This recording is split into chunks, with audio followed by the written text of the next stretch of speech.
Hello everyone, welcome to SLNS IAS Academy's Current Affairs. So let us see the important current affairs for our exam preparation. Okay, so the first important topic is the agreement on fishery subsidies at the WTO. So what is WTO? It is the World Trade Organization which primarily regulates the international trade and other disputes. International trade and other related disputes. Okay, so the 12th WTO Ministerial Conference was held at Geneva and in 2022 where this agreement was adopted. Okay, so in this year it was adopted, but why is it news now? So in 2025, that is now, it came into effect. So it was adopted in 2022 in Geneva, but adopted in 2025. So why is it important? Because it is the first of its kind where different countries came together for environmental sustainability of fishing. So the thought of sustainable fishing came into effect with this. So what is the objective? To curb the harmful fishery subsidies which are contributing to overfishing and illegal practices. Okay, let's say a government is providing subsidies for boats, fishing nets, etc. Okay. So, what is happening whenever the government is providing subsidies, the people, the fishermen will be motivated to go into this economic activity. So, thereby, more number of fishermen are coming into this economic activity, thereby overfishing is happening. So, this agreement is focusing on the government subsidies. So, there will be prohibition in this government subsidies which will again stop the overfishing. So, thereby we can have a sustainable fishing activities. So, this is the primarily the focus of this agreement. Right. So, it bans the subsidies on illegal, unreported, unregulated fishing activities. So this is the agreement which focuses on sustainable fishing. That is why it is very important. Right. So it applies to the fishing in high sea areas. So what are high sea areas? They are part of the oceans which does not belong to any particular country. So, if that area is not under any jurisdiction of any country, then the fishing activities will be unregulated. Thereby, there is pretty much chance of high exploitation of the fishing activity, right? So, this agreement is applying to these areas which are generally not regulated by the regional fisheries management organizations. Okay, so this agreement is also talking about the support system which will be given to the developing countries and the less developed countries. How they are going to provide the technical assistance, they are going to help in the capacity building and sustainable fisheries management. So in these three areas, the agreement will help the less developed and developing nations. So this is one important article which is very important for our exam preparation because it is talking about the sustainable fishing patterns which need to be developed in this world. Okay. Next important one is the cocoa. So cocoa is a plant basically where the beans of this plant will be the raw material for the preparation of chocolate powder which is used in making of the culinary and cosmetic usage. Okay. So, what are the important facts related to cocoa plant? So, it is generally a plantation crop which is grown in the humid tropics. So, what is the tropical region generally? So, this is the globe. So, this is equator 0 degrees. Here we have the 23.5 north, 23.5 south. So, this area is primarily the tropical region of the globe. Okay. So, what is humid? Humid means high presence of water vapor in the air.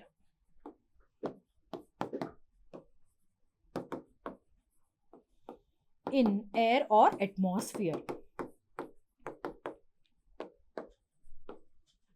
Okay, so generally the cocoa plant is native or local to the Amazon basin in South America, right? So it is grown for the chocolate production, right? We all know this. Then what are the climatic conditions which are required for the growth of the cocoa plant? So we require the tropical region, that is the 20 degrees north to 20 degrees south latitude. So this region basically, right? And what is the temperature requirement? So it is grown in the warm climate, which is between 15 degrees centigrade to the 39 degrees centigrade. And what is the rainfall requirement? It is 150 to 200 centimeters per annum or per year. Okay. So here we have to remember one more point. What is the average temperature of average rainfall of India? So it is around 120 centimeter. 110 to 120 centimeter, which will change year on year. Okay. So that is the average rainfall of the India. Next, what are the soil and topography requirement? So it requires a well-drained and fertile soils. Well-drained means there should not be any water stagnation or water logging in that particular area, which will destroy the cocoa plant. Okay, so there should be a well-connected drainage way. Then only we can have a proper growth of cocoas. Next, what is the altitude requirement? So the altitude is, it can grow up to 300 meters from the mean sea level. So whenever we are seeing the altitude of particular place, we will measure it through mean sea level. So let's say this is the sea level. So from this point to, in this way only we see the, so this is the measuring point where we see the altitude of a particular place. Now coming to the important one, the global production. So it is majorly produced in the West Africa and the South America. So these two regions are very important for the cocoa production. So the important regions in these areas are the Ivory Coast, the Ghana, the Nigeria, the Cameroon. So this is the major belt where 70% of the cocoa production is from these areas. Okay.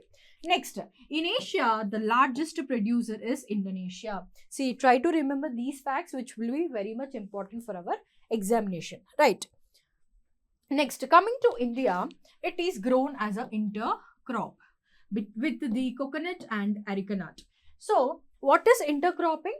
So, in a particular field, there will be more than one crop grown in this particular area. Let's say in these areas we are growing it cocoa.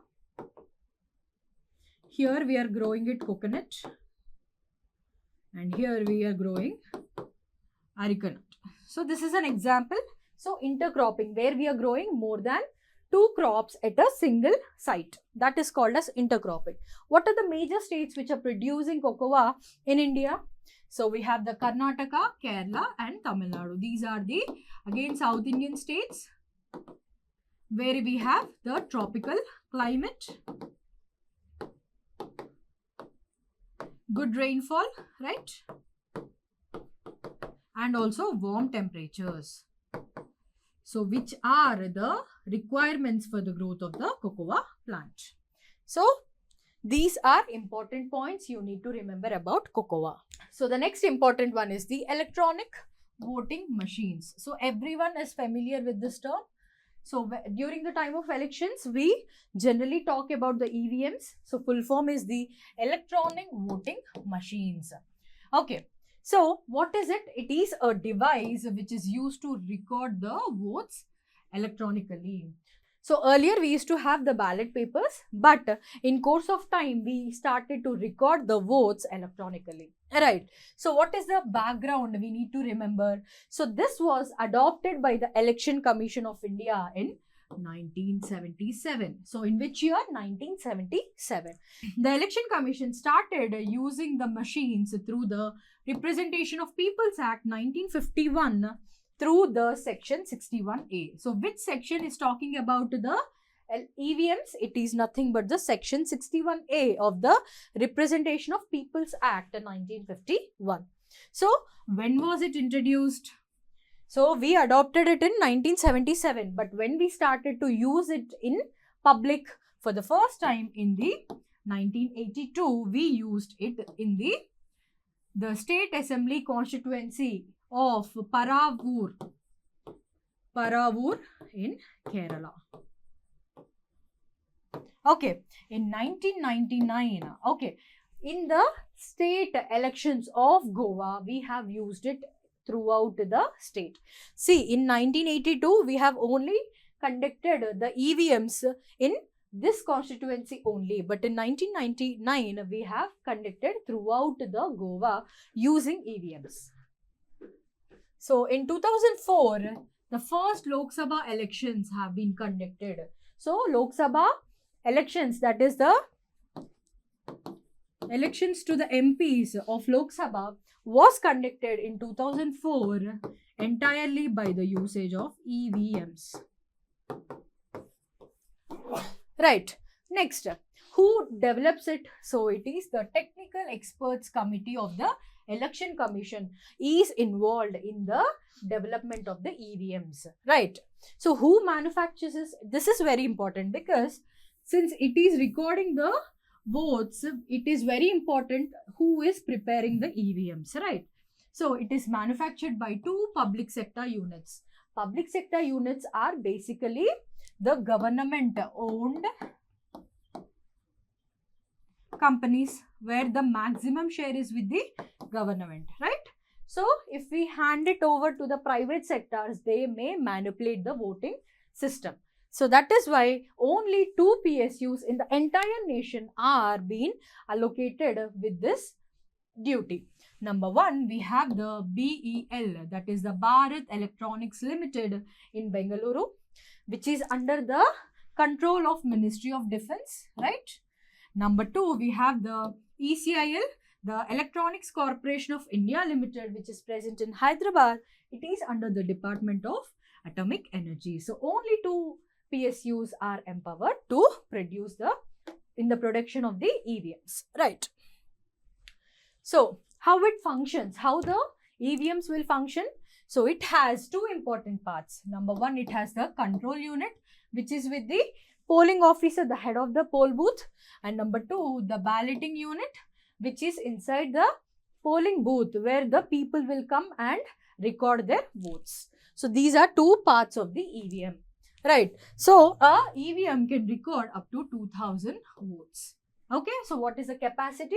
It will be around 2000 votes. So it can run on an ordinary battery. So no electricity is required for the functioning of the EVM. Next, use a one-time programmable masked microchip. So it uses the masked microchip. So what is the recent update? Why we are studying about the EVMs? Because now we have the upcoming Bihar elections, state assembly elections, right? So now the Election Commission of India, which is a very powerful organization in India, which keeps the values of democracy in India, has revised the guidelines. So regarding what? So regarding the design and printing of the EVM ballot paper. So there is a paper on the machine by which the people will see the candidate name and party and symbol and they press the vote. So that is the ballot paper. So there has been a revise related to the design and printing of the ballot papers. So according to which rule? So rule 49B of the Conduct of Election Rules 1961. So generally the Conduct of Elections rule has a list of the rules which need to be followed for conduction of elections. So in that, one particular rule is talking about the design and printing of the EVM ballot. That is 49B. Right. So according to the new guidelines of the Election Commission of India, we are going to introduce it in the Bihar elections 2025. So it is primarily talking about the candidate photographs. Okay, so there will be a photograph of the candidate where the 3/4 of it will be the face of the candidate, which will be in color. So not black and white, but the color. So 3/4 of the photo will be face, which will be primarily in color, right? So the ballot paper will be of pink background for the conduction of assembly elections. Okay. So this pink paper must adhere to the RGB values. What is this? Red, green, blue. So with these three colors are called as the primary colors. So this pink paper is made with the proportional ratios of these red, green, blue as according to the standards. Okay, so these are mixed at a standard value as proposed by the rules, right? So how the numerical printing is there? So they are listed in the Indian numericals like the 0, 1, 2, 3, 4, so on. Not in the Roman numbers like 1, 2, 3 like this. Okay, so the list of candidates will be put in the sequence number in this Indian numericals, right? So what is the usage? So they will be used in all the upcoming elections starting with the Bihar Assembly elections in 2025. So from all the upcoming elections will be done with these revised guidelines of the Election Commission of India regarding to the EVMs. So these are important current affairs for today. So let's continue our class tomorrow. Thank you.